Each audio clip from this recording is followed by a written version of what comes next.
everybody. Happy Halloween.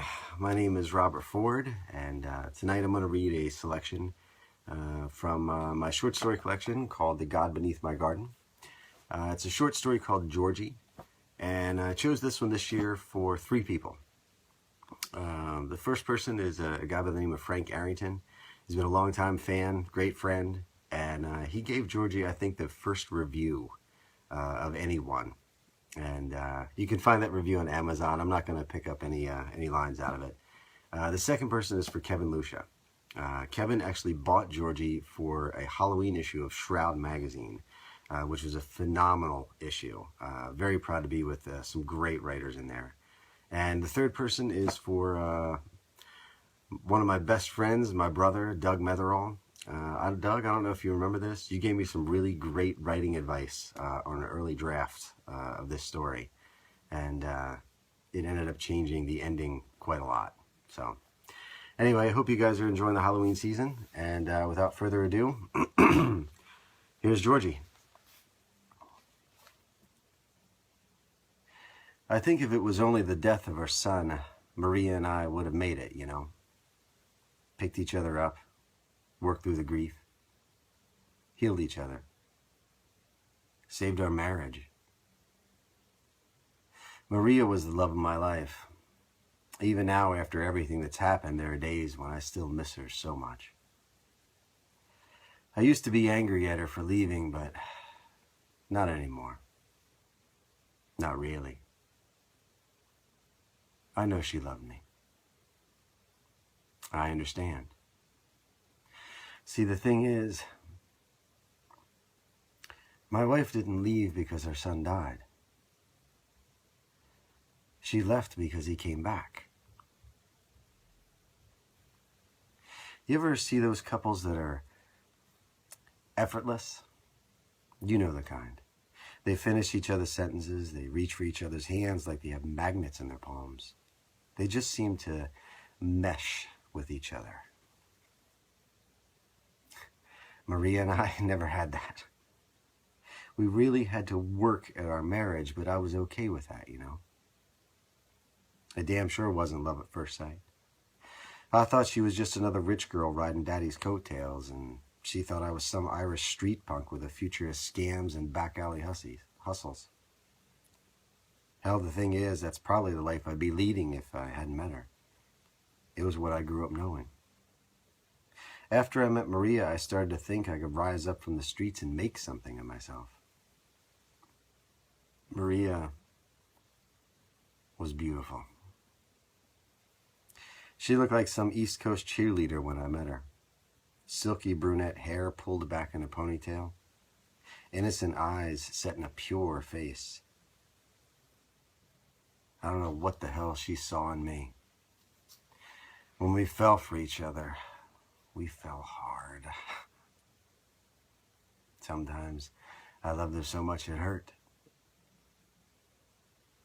We tied the knot about a year after we met, both of us young as hell, trying to carve our notch in the world, finding out how hard we could love each other, how hard we could fight. The temper on that woman. God damn, she was so full of fire back then. So full of life. But it was great discovering each other, you know. Everything was new, exciting. The two of us against the world. I mean, we had life by the short and curlies for a while. We lived life just for ourselves. And then one day, out of the blue, that all changed.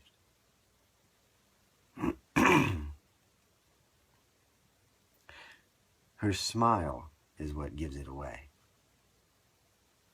The alarm clock screams 5:30 in red, angry letters. Some easy listening station snaps on. It's way too damned early to be wailing about heartache, but Elton John is giving it a hell of a try. I slapped the snooze button and cut him off in mid-chorus. Maria was never a morning person, so the 9 extra minutes in bed is like a gift. I go through my morning routine. Shower, shave, get my suit on, try to thread my $5 tie. I turn around and Maria's awake. She's watching me. Morning sunlight streams in between the blinds, and she's washed in these bands of gold. The bed sheets are wrapped around her, and she's sitting up against the headboard. Her hair's all messed up, but in a good way. Sexy, you know. She doesn't say a word. Just gives me this funny little smile full of mischief and hope and this, it's cliche as hell, but this glow. And I knew, I knew. And that's how I found out I was going to be a father. When Georgie was born, his face was the color of wet slate. His umbilical cord was wrapped around his neck. The nurses scrambled to get the doctor some snips, and he cut the cord, but Georgie lay there, still, limp as a dish rag. The doctor flipped him over on his stomach and gave him a smack on the ass. I can still remember the wet sound of latex gloves on Georgie's newborn skin. The doctor mumbled under his breath, "Come on back now. Death can't have you yet," and lifted his hand for another slap. A tiny snuffling cough, and Georgie's first cries rang out in the room. The three of us huddled there in the delivery room, tired, laughing, tears flowing down our faces, just so relieved, happy. That's how we became a family.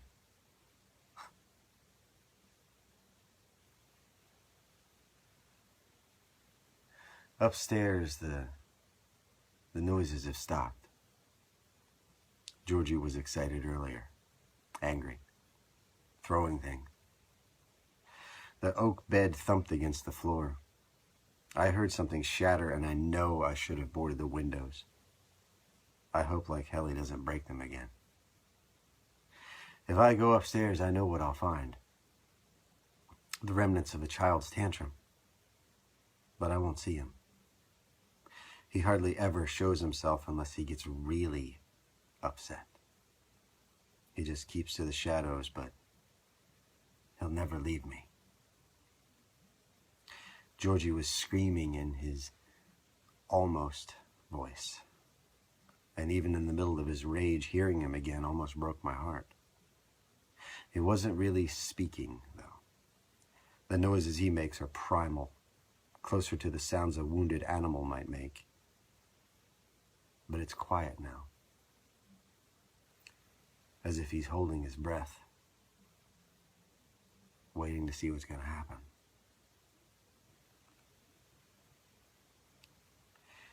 Georgie got his looks from Maria.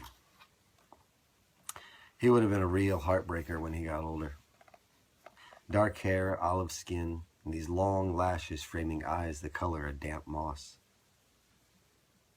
He looked so full of mischief, you couldn't help but smile.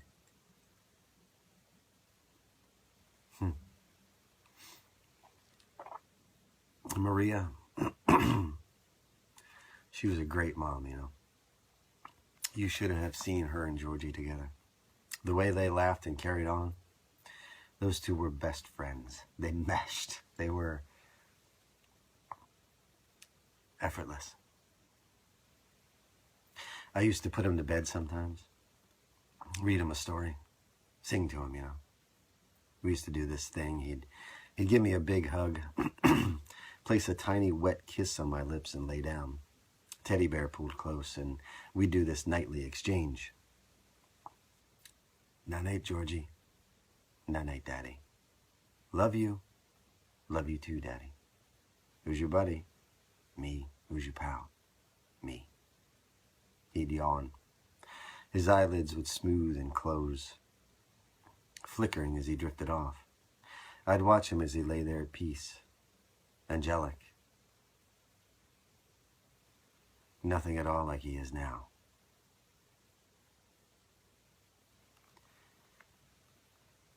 Being a father changed everything. I started acting the part and got promoted at the company.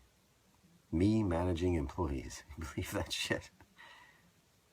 Maria and I bought a place out of the city, and for the next few years it was Yule logs and eggnog, backyard barbecues and t-ball and all the shit I used to make fun of, but it was a good life.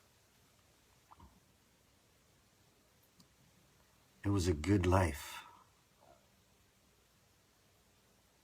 Watching Georgie discover things was addicting. His excitement at learning something new, his endless questions. Why do we call oranges oranges but don't call apples reds? Why does ice float? Where do we go when we die? At get-togethers, adults would have conversations with him and walk away shaking their heads, ready to mix themselves a fresh drink. They said Georgie had an old soul. He was a smart kid, way beyond his years. We'd sidestepped questions about Santa Claus and the Easter Bunny, but Maria and I both knew at best we only had a few years before he figured things out. No questioning of the presents that Christmas brought with it. Watching him run around during an Easter egg hunt was enough to make you piss yourself laughing. But Georgie's favorite was Halloween. Cheap plastic masks, loose-fitting polyester costumes. Georgie loved all of it. I think it was the idea of becoming something else for the night that made it so much fun for him. But like any kid, the candy itself was what he loved most. He called it his pirate booty. We had grilled the rules into him since his first time trick-or-treating. After we got back home, Maria and I had to check through his candy before he could eat anything. No exceptions. He was almost 5 when it happened. Old enough to know better.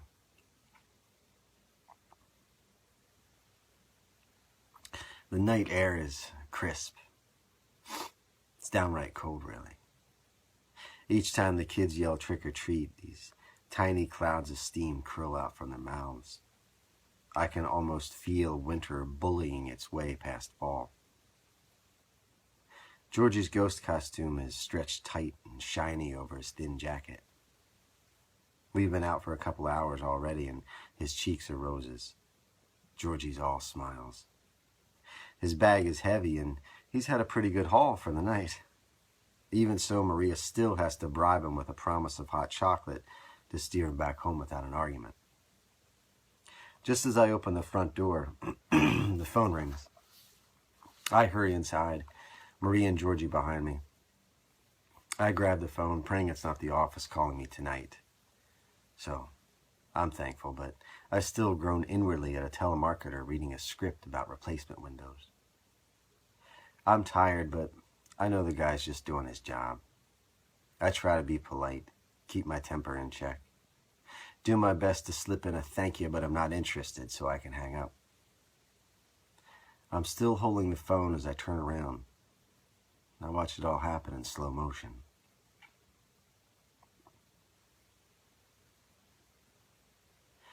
The apple is a gleaming, polished, beautiful thing. It's oversized in Georgie's tiny hands and a brilliant red against his ghost costume. His mouth opens wide. The bright rectangles of his teeth sink into the burnished skin. A silver hairline breaks the surface of the apple, but I notice it far too late. Georgie bites in deep, and so does the razor blade inside. Blood gushes from his mouth, paints the front of his costume with a red exclamation point. The apple tumbles from his hands and falls to the carpet. It leaves a bloody trail as it rolls to a stop at my feet. Georgie looks at me, confused. He knows something's wrong, but the pain hasn't hit yet. He puts his hands to his mouth and withdraws something pink and spongy. He waves it at me and begins jumping up and down, making this high-pitched mewling. His expression turns to panic. I run to him, scream for Maria to call 911. Georgie tries to talk, and it it comes out this garbled mess. He coughs, makes this liquid whistling sound from the back of his throat. He claws at his neck. More blood streams from his mouth and he falls to his knees choking. I turn him over and cradle him in my lap, try to work inside his mouth. My hands grow slick. The razor slices into the tips of my fingers and my blood mingles with my son's. The blade's there. It's wedged at the back of his throat, but I can't get it free. Georgie convulses in my lap, and as little as he is, it's all I can do to hold him still. The world around me grows quiet. I know Maria's beside me. I can see her screaming, but I can't hear her. These red spirals of light twist over my living room walls. I know the paramedics are out front, but I don't hear any sirens. I know they're too late. Georgie's expression pleads with me to fix this, to put it all back together again, because I'm the guy who does that. I'm the dryer of crocodile tears and the healer of boo-boos. I'm the slayer of bedtime monsters and the mechanic of broken toys, and I'm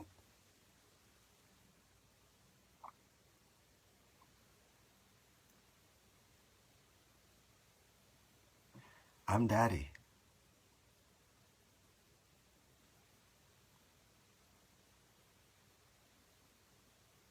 But Daddy can't fix this.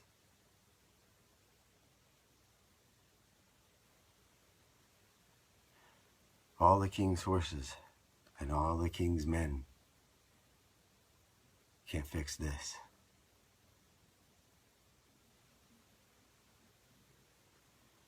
Georgie's legs stop shaking. More blood pours from his mouth, black as oil.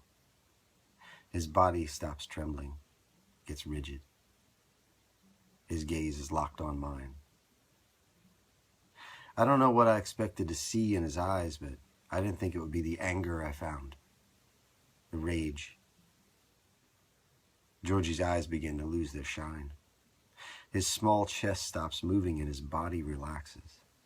I feel him lift up and pass through me, a sensation like a cold breeze against sunburned skin. Sound kicks in again. I hear the heavy footsteps of the paramedics as they run into the house. Strong hands pull Georgie away from me. They lead Maria from the room. The paramedics work on his body, but it's useless. He's already gone. And I can't stop screaming.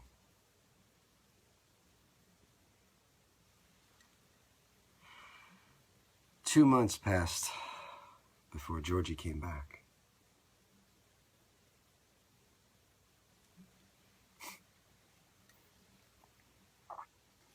Maria and I, we become little more than roommates. Both of us lost in a sea of grief, unable to get back to shore. She couldn't comfort me and I couldn't comfort her, and to be perfectly honest, I don't think either one of us cared anymore. Something inside us died along with our son. We were both numb, drifting off into memories of when he was alive, so it took us a while to realize that Georgie was dead, but he wasn't gone. It was little things at first. Cold pockets of air traveled around the house. Matchbox cars rolled across the hardwood floor of his bedroom. In the middle of the night, the television would flick on, blaring cartoons. I'd be standing in the kitchen and feel small, icy hands tugging at the back of my leg.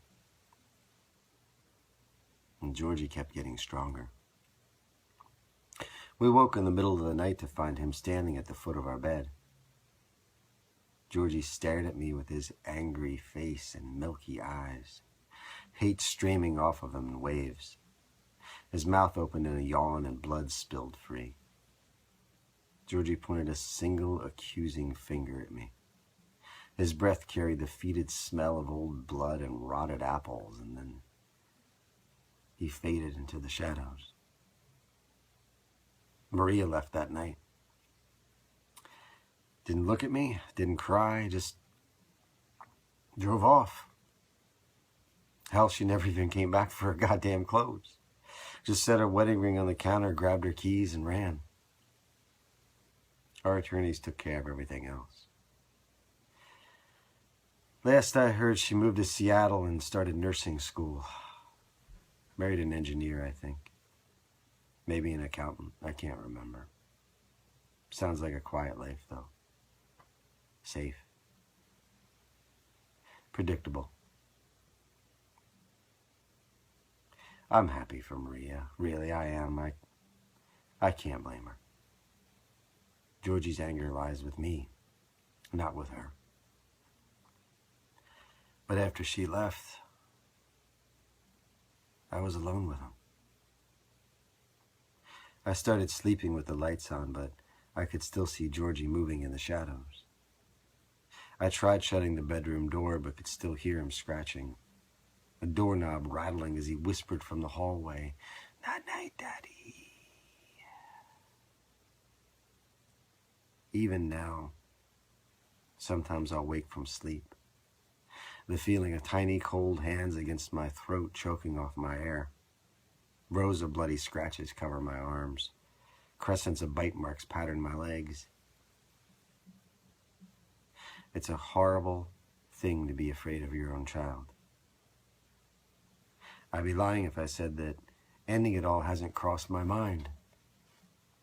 Some days I think it would be so easy to just sit in a hot bath and put a razor to my wrist. Just watch my life spool away in red ribbons. That's ironic, really. What drove Maria away is the same thing keeping me here. Fear is its own prison, and it doesn't need bars. See, I can't help but wonder, if Georgie is this angry with me now, if he torments me this much while I'm still alive, what's he going to do to me when I'm dead? I know why Georgie's angry. He's lonely. Sometimes the loneliness gets to me, but mostly I've learned to live with it. But Georgie,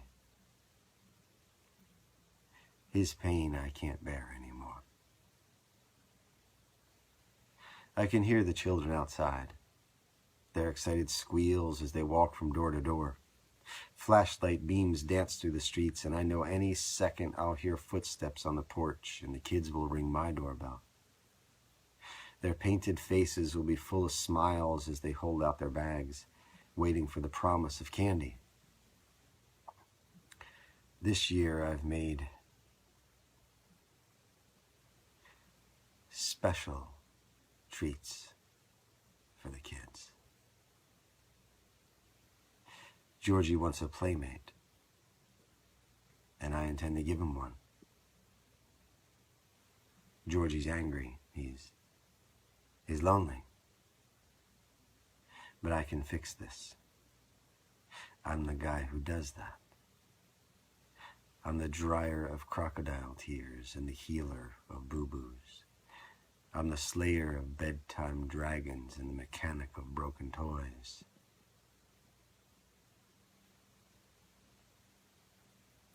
I'm Daddy.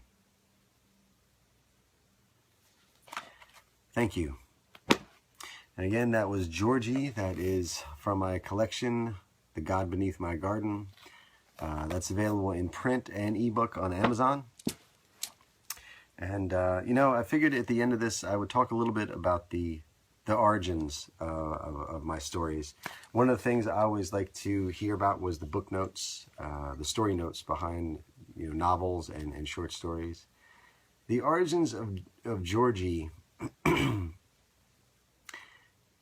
a lot of them came about, of course, from the myths and the legends that we heard when we were kids going trick-or-treating about, people tainting candy, putting razor blades into apples and things like that, obviously. But, on top of that, it really was a metaphor at the time. It was the start of me getting divorced from my ex-wife, and honestly, it was a metaphor wrapped up in that. You know, our main character is a man who he's haunted by something that he can't fix, and no matter what he does, Georgie keeps finding him, won't leave him alone. So he does the best thing that he can. He tries to fix it in a very, very brutal way. So thank you all for tuning in, and, you know, happy Halloween.